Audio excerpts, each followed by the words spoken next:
palavra é Jesus Cristo. Iniciamos nosso programa neste primeiro domingo da Quaresma, invocando o Espírito do Senhor, que sempre nos ajuda e nos assiste. Eu sou o Padre Aldo Fernandes, vigário na paróquia Nossa Senhora de Nazaré, em Viseu, e ouvinte da palavra, com você que participa, aprecia este programa e dele retira as forças que precisa para a vivência da palavra. O alimento da palavra de Deus nos conduz à mesa da Eucaristia e desejo que este encontro com o Senhor, na sua comunidade paroquial, onde quer que possa, seja de grande proveito neste caminho aberto desde quarta-feira de cinzas, que nos conduzirá à Santa Páscoa do Senhor e a nossa. Portanto, feliz Quaresma para todos. Hoje, a liturgia da palavra deste primeiro domingo da Quaresma nos convida a ouvir a Igreja rezando assim: concedei-nos, ó Deus onipotente, que ao longo desta Quaresma possamos progredir no conhecimento de Jesus Cristo e corresponder a seu amor por uma vida santa. Por nosso Senhor Jesus Cristo, vosso Filho, na unidade do Espírito Santo. Amém. A liturgia da palavra deste domingo tem, na primeira leitura, o texto do livro do Gênesis, capítulo 2, versículos de 7 a 9, até ao capítulo 3, versículos de 1 a 7.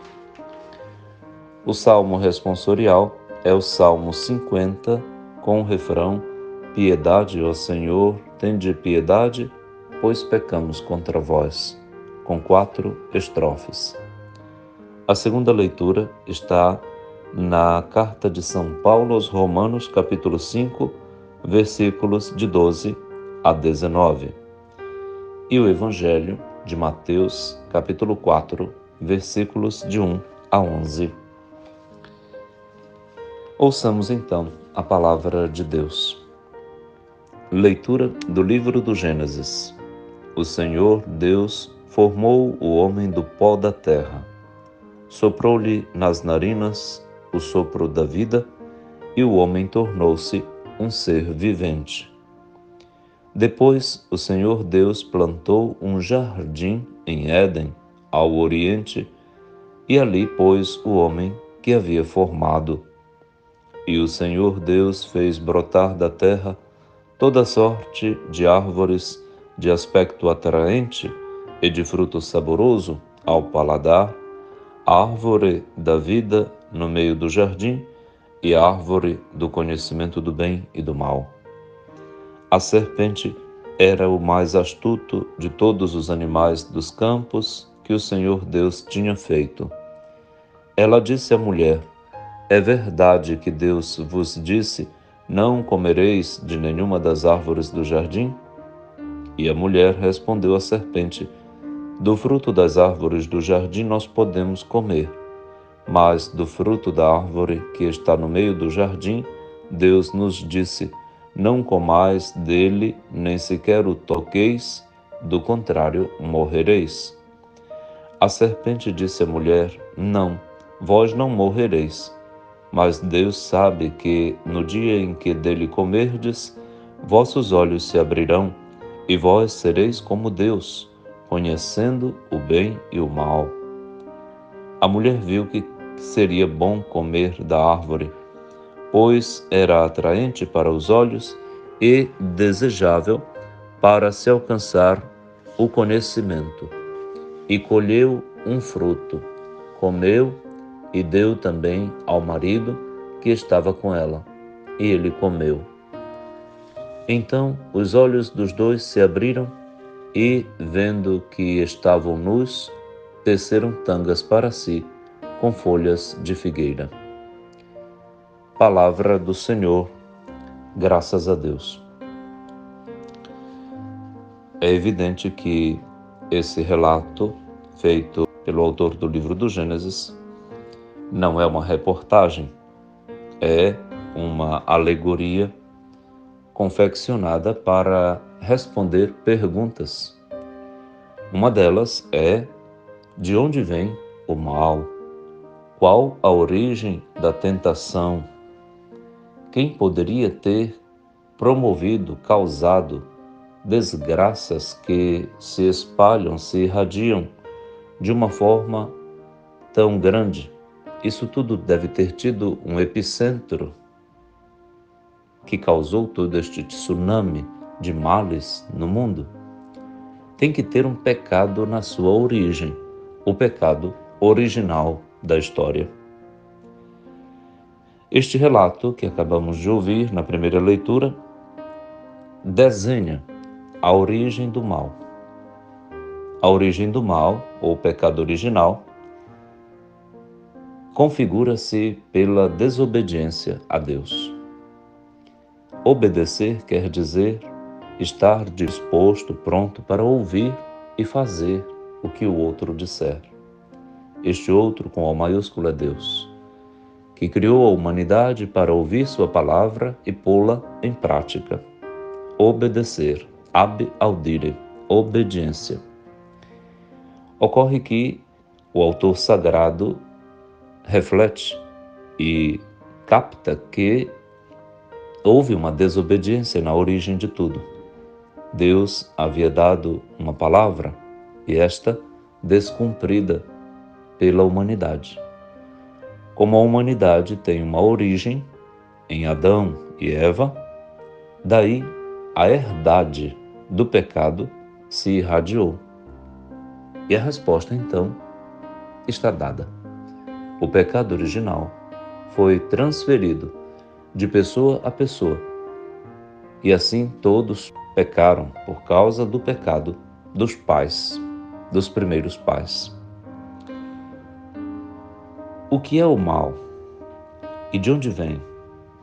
Vem de um ser que se opõe a Deus. Mas Deus criou todos os seres e criou também o ser mal. Não. Deus não pode criar o mal, mas pode ser entendido no antagonismo em relação ao que ele é, o sumo bem. Então, o mal brota de uma resposta contrária a Deus, de um opor-se ao Senhor.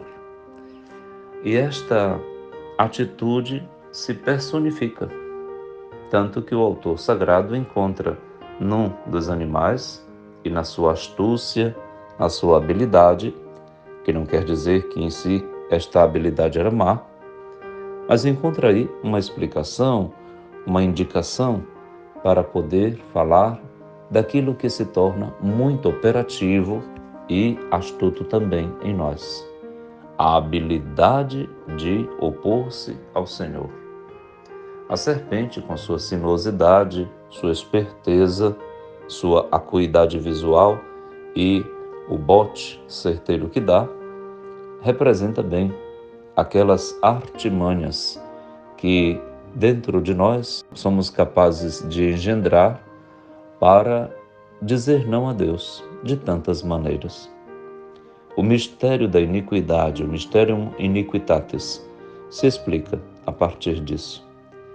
Ao opor-se a isso está o mysterium pietatis, o mistério da piedade, que virá como vitória de Deus, que no fim vence todo o mal, na pessoa do seu Filho Jesus, o novo Adão, e na pessoa também de sua mãe, a nova Eva, a mãe dos novos viventes, Maria.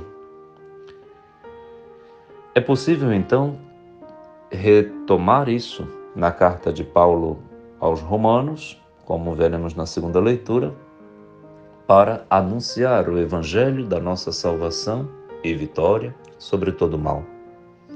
É assim que começamos então a Quaresma, com esta catequese da esperança e do anúncio da salvação. Não é o pecado que prevalece, embora ele exista e deva ser combatido.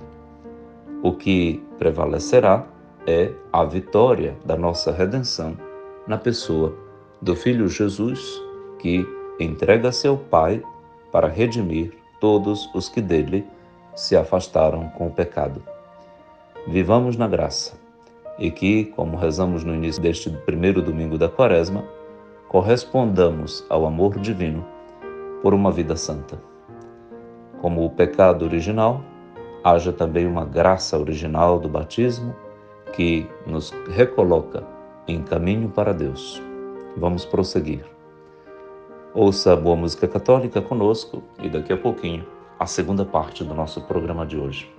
Um abraço e até logo.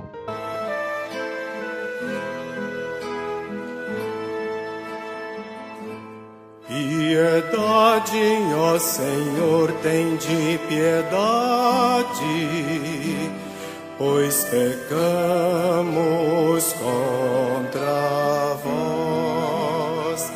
Tende piedade, ó meu Deus, misericórdia, na imensidão de vosso amor purificai-me.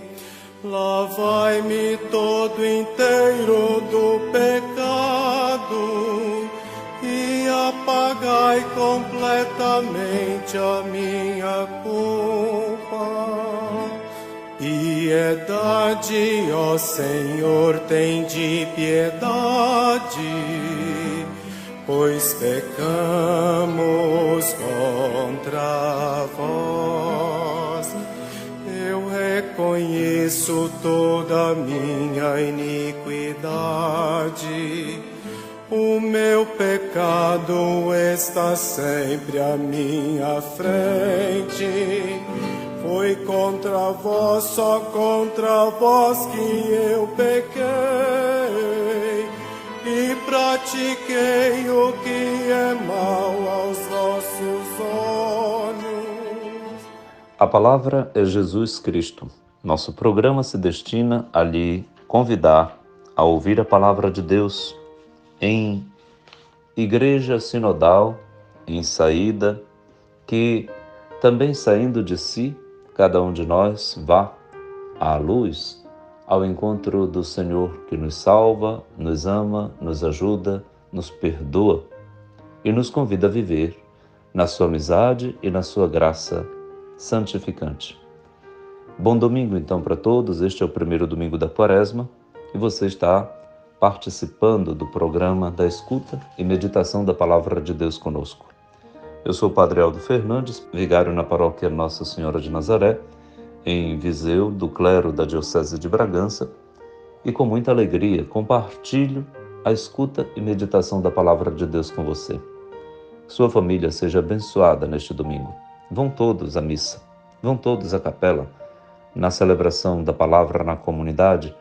Não perca a ocasião de juntar-se aos outros. Juntos somos mais fortes, mais santos, mais amigos, mais preparados para o bom combate que todo dia haveremos de fazer contra todo o mal. Juntos também nos arrependemos, confessamos nossos pecados, nos perdoamos mutuamente. Juntos, nunca isolados, nunca confinados. A pandemia da Covid-19 nos ensinou também isso. Viver confinados, isolados, não é bom. Bom mesmo é se associar. Por isso, a feliz sociedade da Palavra de Deus, que a cada domingo experimentamos, nos fortalece e nos anima. Tenham todos o ânimo, o espírito, o pneuma sagrado de Deus. É Ele que nos convoca para ouvir a palavra e com ela orar. Agora vamos orar. Entre as duas leituras, nós temos o Salmo responsorial, neste primeiro domingo da Quaresma, o Salmo 50, com o refrão: Piedade, ó Senhor, tende piedade, pois pecamos contra vós. E com 4 estrofes que vamos rezá-las a seguir. Tende piedade, ó meu Deus, misericórdia, na imensidão de vosso amor purificai-me. Lavai-me todo inteiro do pecado e apagai completamente a minha culpa. Refrão: Piedade, ó Senhor, tende piedade, pois pecamos contra vós. Segunda estrofe: Eu reconheço toda a minha iniquidade, o meu pecado está sempre à minha frente. Foi contra vós, só contra vós que eu pequei, e pratiquei o que é mal aos vossos olhos. Refrão: piedade, ó Senhor, tende piedade, pois pecamos contra vós. Terceira estrofe: criai em mim um coração que seja puro. Dai-me de novo um espírito decidido. Ó Senhor, não me afasteis de vossa face, nem retireis de mim o vosso Santo Espírito. Refrão: piedade, ó Senhor, tende piedade, pois pecamos contra vós. Quarta estrofe: dai-me de novo a alegria de ser salvo, e confirmai-me com espírito generoso. Abri meus lábios, ó Senhor, para cantar, e minha boca anunciará vosso louvor. Refrão: piedade, ó Senhor, tende piedade, pois pecamos contra vós. O Salmo 50 é bem maior do que estas estrofes. É um salmo atribuído a Davi, quando, arrependido dos seus pecados, como rei de Israel, suplica do Senhor a piedade. Ao mistério da iniquidade, do pecado, levanta-se dentro de nós o mistério da piedade. Pio é o Senhor. A piedade revela a qualidade de comoção do próprio Deus que, nas suas intimidades, nas suas entranhas, não quer perder a sua criatura. Em hebraico isso se diz rahamin, em português misericórdia, em latim corde miserere. Em todas elas, a expressão é uma conversão do próprio Deus para salvar quem está em risco de perda. O pecado nos expõe a muitas perdas, mas Deus é o primeiríssimo interessado a nos resgatar destas perdas e a nos cumular dos seus bens. O Salmo, então, nos convoca a nos jogar, nos fiar de Deus, colocando-se em suas mãos, sob a sua autoridade, na imensidão do seu amor para que Ele nos purifique. É Ele que nos lava de todo o pecado e apaga completamente a nossa culpa. O salmista vai nos colocando em sintonia com esses atributos de Deus, que só Deus tem em plenitude, mas que também, aprendendo de Deus, a humanidade poderá pô-las em prática. Fazer o mesmo para quem erra perto de si. O perdão não é algo somente vertical, pedido e dado por Deus. Não. O perdão recebido é compartilhado e então, na sua dimensão horizontal, o perdão nos ajuda a reordenar os relacionamentos, a apagar a culpa que o outro tem, a reconsiderá-lo no seu valor original, não no agora. A pessoa não é reduzida por aquilo que faz, e o que faz não representa toda a sua totalidade, toda a sua personalidade. São coisas que deveremos aprender do ato de perdão e de auxílio divinos. Quando se reconhece toda a própria iniquidade, este ato de retorno, de conversão, nos coloca na possibilidade salvífica. O salmista diz que reconhece toda a sua iniquidade e o seu pecado não se apaga de diante dos seus olhos. Reconhece que foi só contra Deus que ele pecou, praticando o mal aos seus olhos. Nós podemos enganar a todos, menos a Deus, porque Ele vê tudo. O vê não com decepção, não com tirania. O ver de Deus, o olhar de Deus é um olhar de chamada, de vocação cativante. Deus não quer a morte do pecador, mas que se converta e volte a viver. Deus quer isso de nós. Por isso, O caminho quaresmal nos prepara a uma santa confissão, do reconhecimento do nosso pecado, da sua confissão e retorno ao Senhor e a prática do bem. Com isso, Deus cria de novo um espírito, um coração puro e decidido dentro de nós. O salmista reconhece esta regeneração que a graça do perdão fará nele. Com isso, nós não vamos nos afastar da face de Deus, e o seu Santo Espírito nunca vai sair de nós. Uma vez dado, o Espírito é conservado. É o sagrado caráter, o sagrado carimbo, que não se apaga, é indelével. Pode-se ir ao inferno, mas não se deixa de ser batizado. Por isso, o grande bem do nosso batismo precisa ser o tempo todo zelado, para que jamais percamos de vista e de posse o maravilhoso e sumo bem que ganhamos, o Espírito Santo. Com isso, há uma alegria.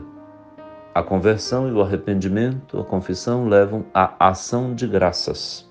Dai-me de novo a alegria de ser salvo e confirmai-me com Espírito generoso, para que a gente não se afaste da face de Deus e tenha seu Espírito em nós.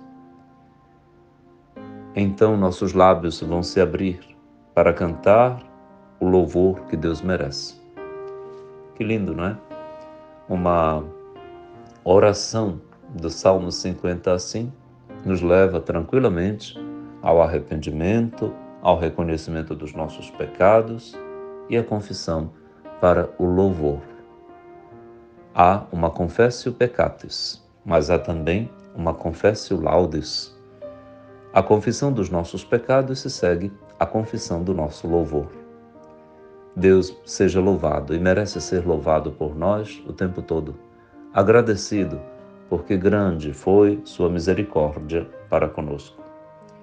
Vivamos, experimentemos, contemplemos tudo isso e, como Maria, guardemos no coração, nós muito mais que ela precisamos porque pecamos, ela muito mais notável no seu modelo e no seu exemplo, nos cativa, nos fascina. Por Nossa Senhora, vivamos o dia de hoje. Bom proveito da boa música católica que ouviremos juntos agora e até daqui a pouquinho, na terceira parte do nosso programa de hoje. Até logo.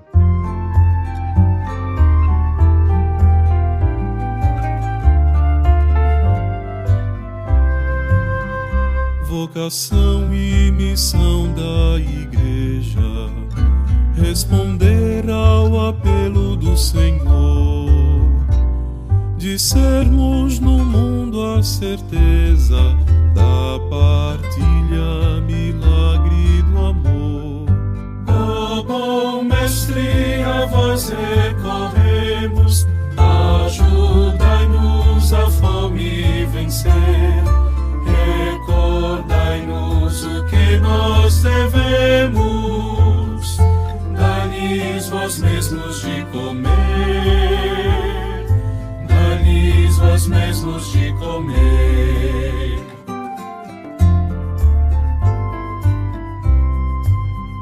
Jesus Cristo, pão da vida plena, em sua mesa nos faz assentar e sacia nossa pobreza para o mundo mais justo formar.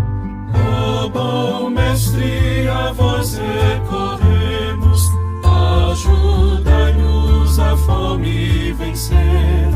Recordai-nos o que nós devemos, dai-lhes vós mesmos de comer,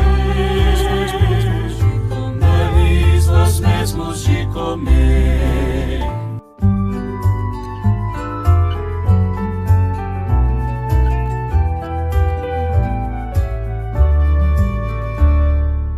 A palavra é Jesus Cristo. Bem-vindo ao nosso programa que lhe coloca em sintonia com a escuta e meditação da Palavra de Deus na igreja toda que volta-se para o Senhor neste período de Quaresma com o apelo forte que ela nos faz. nós temos 6 semanas para nos preparar à Páscoa e retomar o caminho original, onde ganhamos uma graça imensa. Ao pecado original, há um combate da graça original, a graça santificante, que Paulo canta na carta aos Romanos para declarar a vitória da graça sobre o pecado, da vida sobre a morte, do novo Adão sobre o antigo Adão. Portanto, é para nós este evangelho da vitória e é o que nos desejamos mutuamente. Vitória de Deus na nossa vida sobre todas as consequências do pecado original. Que Deus nos defenda de todo mal, nos promova ocasiões de produzir o bem e que o pecado e suas consequências sejam totalmente vencidos. Um dia seremos Cristo. Um dia nossa humanidade adâmica vai se revestir da glória crística.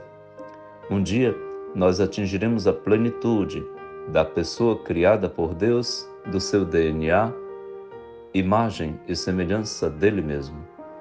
Um dia seremos Cristo Jesus. Ele será tudo em todos, e nós totalmente vivos, viventes nele, que é nossa ressurreição e nossa vida. Vamos ouvir a síntese disso, ou a descrição disso, na segunda leitura deste primeiro domingo da Quaresma.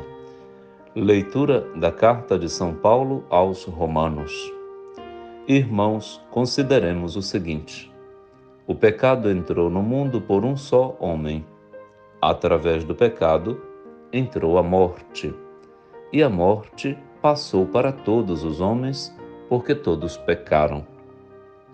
Na realidade, antes de ser dada a lei, já havia o pecado no mundo, mas o pecado não pode ser imputado quando não há lei. No entanto, a morte reinou desde Adão até Moisés, mesmo sobre os que não pecaram como Adão, o qual era a figura provisória daquele que devia vir. Mas isso não quer dizer que o dom da graça de Deus seja comparável à falta de Adão. A transgressão de um só levou a multidão humana à morte, mas foi de modo bem superior que a graça de Deus, ou seja, o dom gratuito concedido através de um só homem, Jesus Cristo, se derramou em abundância sobre todos. Também o dom é muito mais eficaz do que o pecado de um só, pois, a partir de um só pecado, o julgamento resultou em condenação. Mas o dom da graça frutifica em justificação a partir de inúmeras faltas. Por um só homem, pela falta de um só homem, a morte começou a reinar. Muito mais reinarão na vida, pela mediação de um só, Jesus Cristo, os que recebem o dom gratuito e superabundante da justiça. Como a falta de um só acarretou condenação para todos os homens, assim o ato de justiça de um só trouxe para todos os homens a justificação que dá a vida. Com efeito, como pela desobediência de um só homem, a humanidade toda foi estabelecida numa situação de pecado, assim também, pela obediência de um só, toda a humanidade passará para uma situação de justiça. Palavra do Senhor. Graças a Deus. Isto aqui é uma tese teológica muito bem elaborada, proposta, explicada e concluída. A tese de Paulo é que o pecado original gerou um poder mortal original. E isso se deu no primeiro homem, Adão. Esta realidade triste e negativada, constituída, encontrará no dom gratuito e superabundante de Deus a justificação. Portanto, aqui temos a teologia do pecado e a teologia da justificação juntas no confronto com a derrota de uma pela outra. A justiça é a santidade, palavra correlata, que na Sagrada Escritura declara o poder salvífico operativo de Deus no seu Espírito, na pessoa do seu Filho. Este poder mortal que o pecado tem vai conhecer uma oposição vitoriosa, triunfante sobre ele, pelo poder da morte e ressurreição de Cristo Jesus, que o Pai vai fazer a nosso favor operar na vida do Filho. Este é o invólucro, o envelope da nossa fé.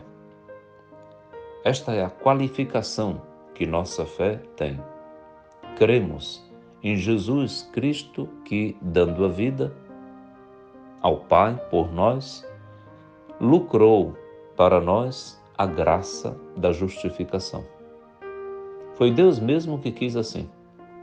Foi o Senhor que, depois de ver a humanidade encerrada na morte, no pecado, resolveu virar o jogo, virar a mesa, e tudo redundou em favor dos crentes, daqueles que aderem, que se jogam na confiança, na entrega, na amizade, no retorno, na conversão, no arrependimento, na confissão, na oração, no compromisso, na responsabilidade de comungar em tudo plenamente, na palavra, nos sacramentos, nos milagres, no poder de dar vida, na morte e ressurreição do Filho de Deus. E na sua igreja testemunhar isso tudo com a oferta de si mesmo, naquela oblação contínua, diária, que é celebrada na Eucaristia. Para ela vai e dela deriva toda a entrega da vida de um pelo outro. A humanidade, então, é capaz de se tornar veículo crístico da salvação para todos, porque a sua origem e sua fonte vitoriosa estão em Cristo Jesus. Uma tese muito bem elaborada, que nos leva a outras, que nos leva a estas conclusões catequéticas, irradiadoras. Catequel quer dizer isso, irradiar para todo mundo este evangelho da nossa salvação, contido de modo tão denso, aqui, na teologia da justificação do capítulo 5 da carta de Paulo aos Romanos. Que os catequistas aprofundem isso com os crismandos, que isso se explique do modo mais agradável e compreensivo aos adolescentes e às crianças, que na pastoral familiar isto se torne papo de condução de encontros entre casais e até seus filhos presentes, que entre os padres isso se torne claríssimo, exatamente porque são embaixadores de Deus e executores da graça sacramental pelos quais ela passa para os que se confessam, para os que recebem a absolvição de sua palavra, de seu gesto. Isso se torna entre os bispos a catequese fundamental, a doutice da fé, da qual eles são, na caridade, os presidentes. Na vida religiosa, esta doutrina da nossa justificação se transforma em carisma de suave odor e da beleza com que cada carisma de fundador enriquece e embeleza mesmo a esposa do Cristo Jesus, a Igreja. Enfim, o mundo inteiro saiba disso, desta palavra do Senhor que salva para todos. É meu e é seu, é nosso o dever e o prazer de comunicar tudo isso do modo mais didático, convincente, firme e agradável, com sorriso, que a gente possa fazer. Faça isso. Eu te desejo todo bem e te convido a ouvir a boa música católica agora e daqui a pouquinho a quarta e última parte do nosso programa de hoje. Um abraço e até logo.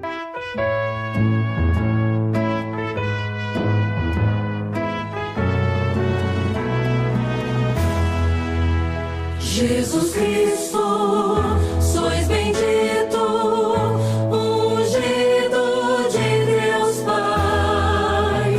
Jesus Cristo, sois bendito, ungido de Deus Pai.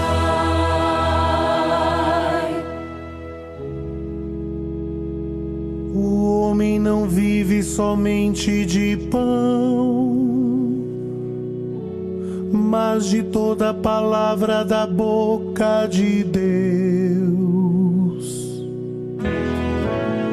Jesus Cristo, sois bendito, ungido de Deus Pai. Jesus Cristo, sois bendito, ungido de Deus Pai.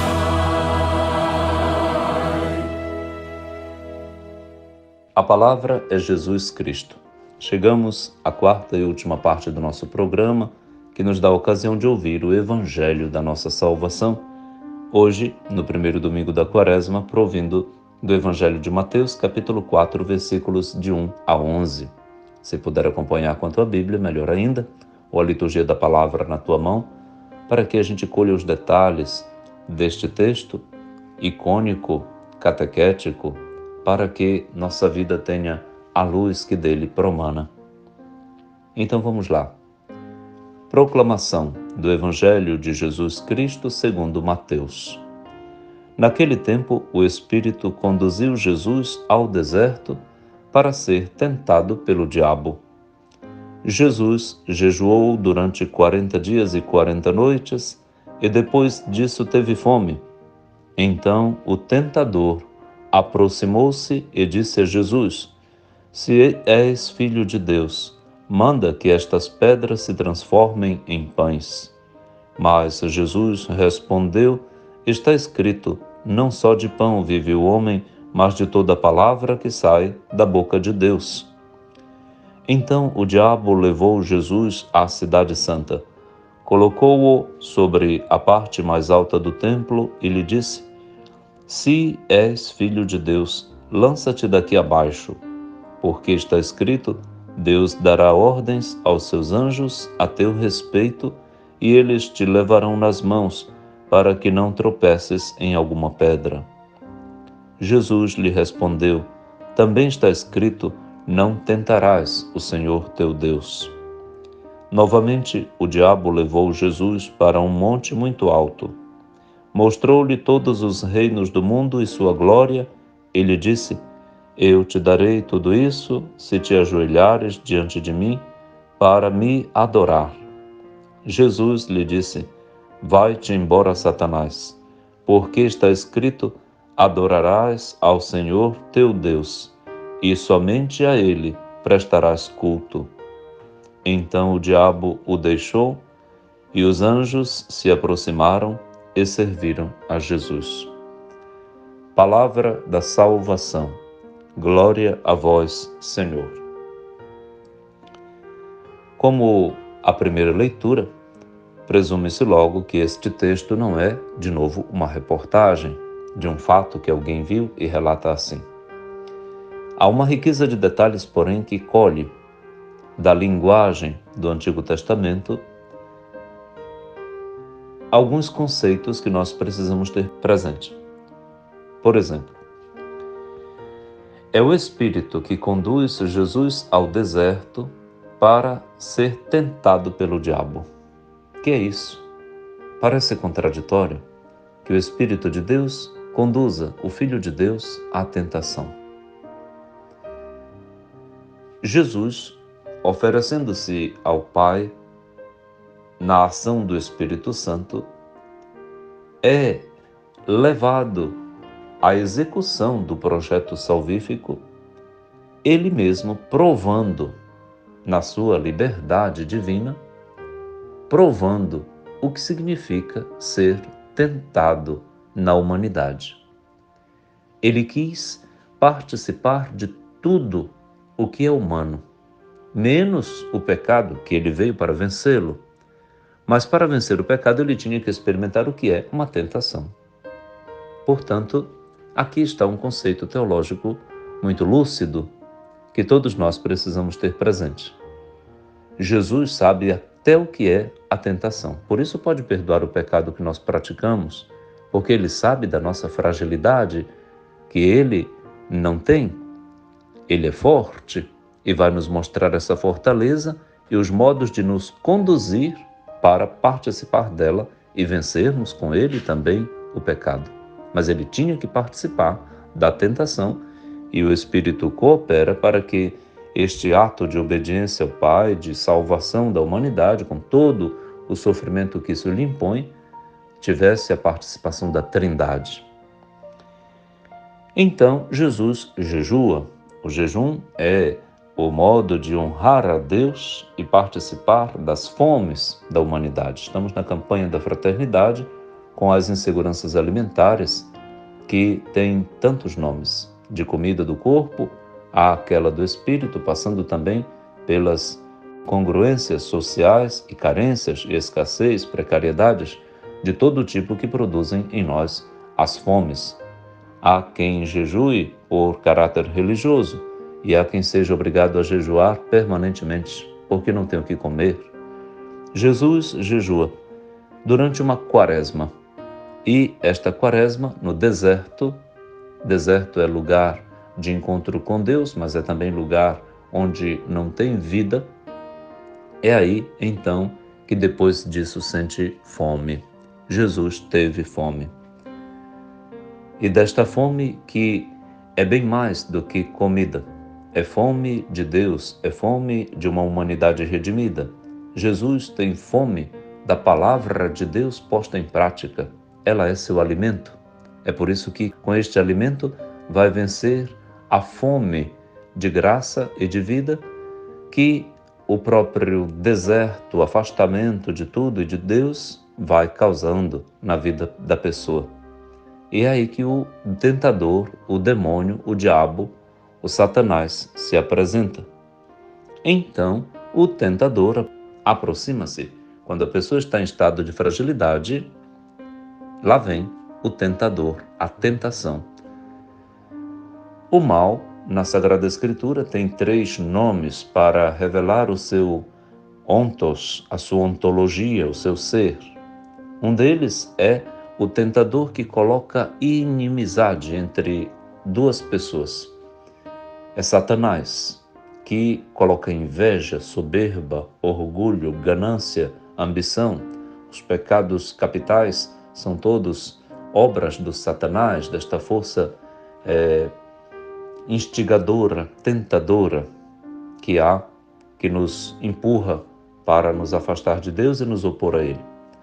A outra palavra é aquela que revela a divisão, o afastamento, mas não é um afastamento, é uma divisão para um destruir o outro. É o diabo. Diabolon, no grego, quer dizer isso. Uma ruptura que separa as partes e as opõe para que uma destrua a outra. O diabo. Então, primeiro, Satanás, o pai da tentação, a força tentadora. O diabo, a força divisora. E, por fim, demônio, a força dominadora. Daimones é, no grego, uma força que coloca domínio sobre outra pessoa. Daimones, o demônio. Tudo isso, então, se apresenta neste episódio quando Jesus está experimentando a fragilidade que a humanidade tem por todas as suas fomes. As tentações, então, são 3. E, como tais, resumem todas as demais tentações. A tentação do prazer físico, da comida, dos bens que garantem o bem-estar da pessoa e tornar estes bens deuses, a idolatria dos bens. A segunda tentação é a tentação do show, de fazer com que Deus se torne ridículo e fazer Deus de palhaço, portanto, desdenhar de Deus, colocando-se no lugar dele. Por isso, a tentação de fazer com que Deus se torne meu servo, me obedeça, eu vou me jogar daqui do alto e ele vai mandar seus anjos. A subordinação de Deus a humanidade, fazendo com que uma pessoa se torne deusa, Deus. E, por fim, a terceira tentação é aquela dos reinos, de ganhar tudo, a glória do mundo, a glória de tudo dominar e ter. As tentações, então, são vencidas pela palavra de Deus. Lembrar que o inimigo conhece a palavra e é com ela também que tenta seduzir, porque às vezes até as religiões servem para ter elementos de digressão e de desvio da pessoa. A palavra de Deus, então, dá a Jesus todo o poder de vitória. À tentação de transformar as pedras em pão, Jesus opõe que não só de pão vive a pessoa, mas de toda palavra que sai da boca de Deus.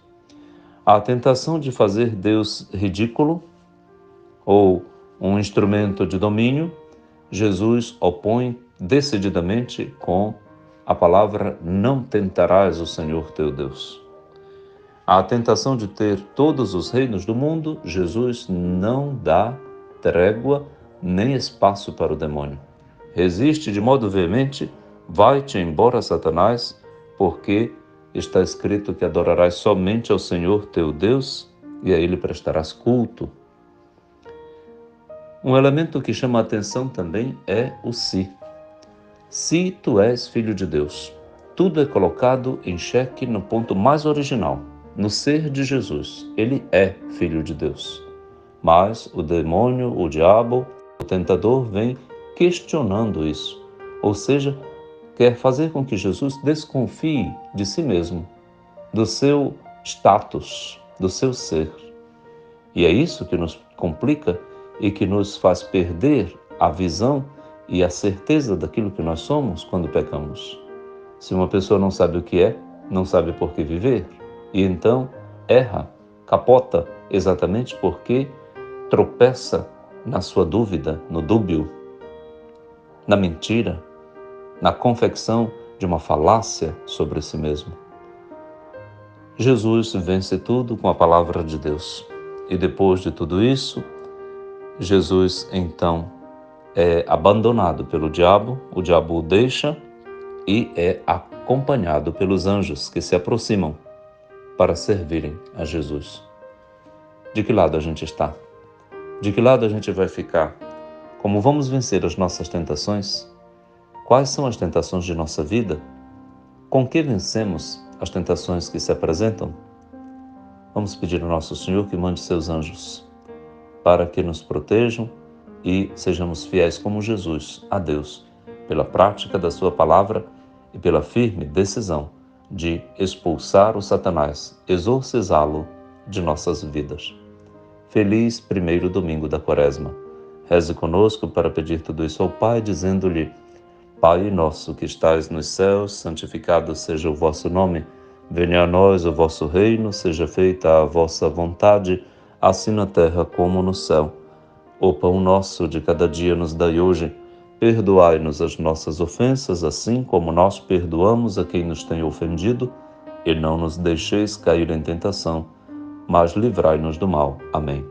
Abençoe-lhe o Deus Todo-Poderoso, que é Pai, e Filho e Espírito Santo. Amém.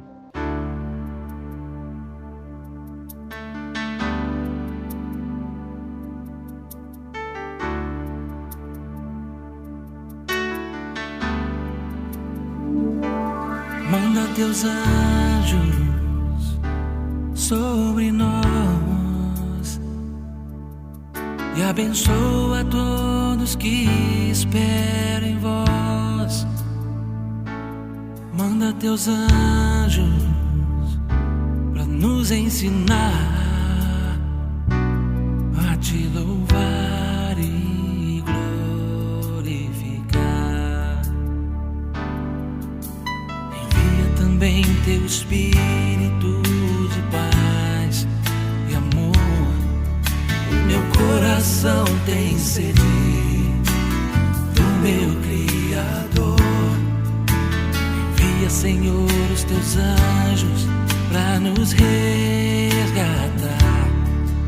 para nos proteger de todo mal, para nos guiar, Senhor. Manda teus anjos sobre nós e abençoa todos que esperam em vós. Manda teus anjos para nos ensinar a te louvar e glorificar. Quando acordo, olho o céu e canto meu louvor. De todas as manhãs, Tu és o meu Senhor. Levantai-nos, ó meu Deus, estende Tuas mãos. Tu és o meu refúgio nas minhas opressões, Senhor.